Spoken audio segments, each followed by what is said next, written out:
Okay, so this is the Japanese house. Yeah. And Gordon's going to do the tour.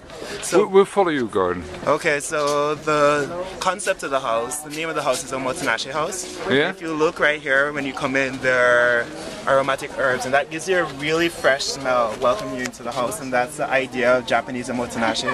It's sort of taking care of someone before they have a need, before they feel a want or something like that, so that you don't really make an uncomfort between you and the people around you. So let's go into the house. Okay. And how did you come in Japan?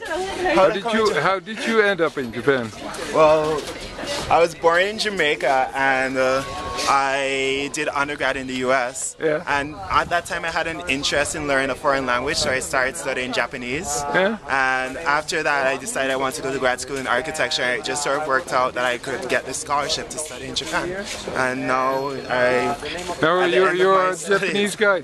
Yeah. Okay, great. Now I help to design this Japanese house. What can I tell you? The house has 3 concepts. The first is sun, health and sustainability. And I think I told you before about the solar panels on the roof. Yeah. That produce more energy than the house needs. And the hot water is from solar water collectors. And we also, our next concept is nature. Okay, so one of the big research themes at Chiba University is how to live with plants and how to introduce plants into the domestic environment. So the landscape architects designed this rice field here that produces enough rice to feed the family inside the house for 3 months. Last theme is the Engawa. Between inside and outside. Yeah. Okay. So it's a place to work. As you can see, like two of our team members are working over there. Yeah. It's a place that you can have tea out here, and it connects the family inside to the community outside. It helps the community outside to understand the characteristics and the nature of the family inside. And recently, Japanese architects have been very interested in this space because they're beginning to realize the importance of community building in Japan. So spaces like this are being reintroduced into modern Japanese houses. One thing that's important in Japanese houses is that the spaces are very flexible.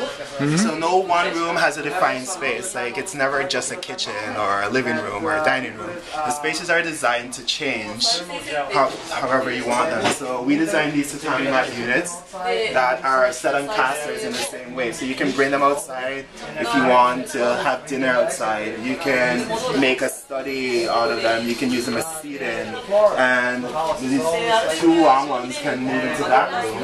And in the wall are shoji screens. So look up here. There are shoji screens. Well, I guess I can pull it out. So there are shoji screens in here that pull out and seal off the space, and this becomes your bedroom.